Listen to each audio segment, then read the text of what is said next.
Yorigate mga kagala, tara, akitin natin to. Andito pala kami ngayon mga kagala sa city ng Budapest. Di ko alam kung ito na yung pinaka-highest point dito sa city ng Budapest.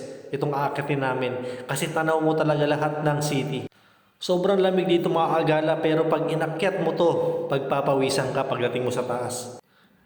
Medyo mahaba-habang akyatan to kasi parang umakyat ng bundok.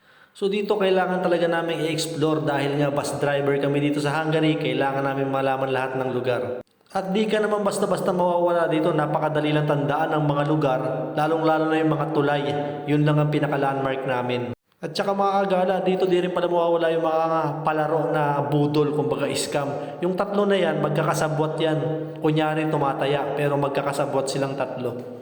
At narating na namin ang tuktok mga kagala. Paano? Abangan nyo yung mga susunod kong video mga kagala. Salamat! At nakababa na nga kami mga kagala sa bundok ng Konoha. At dahil masipag kami maglakad, maglalakad-lakad na naman kami at iikutin na naman namin ang city. Medyo nanakit ang paa namin dito mga kagala kasi talagang iniikot namin yung city. Lakad dito, lakad doon, picture dyan, picture dito. Siyempre mga kagala, kailangan nating i-memorize lahat ng kalsada, lahat ng lugar. Kala ko nga makagala, sa Pampanga lang ako yun.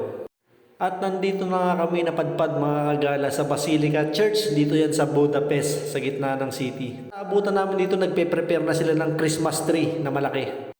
So paano mga kagala? Uwian na. Inabot na kami ng hapon dito. Bali libre pala pamasahe namin dito mga kagala. Basta hawak ng Arriba Bus Company. Salamat, ingat!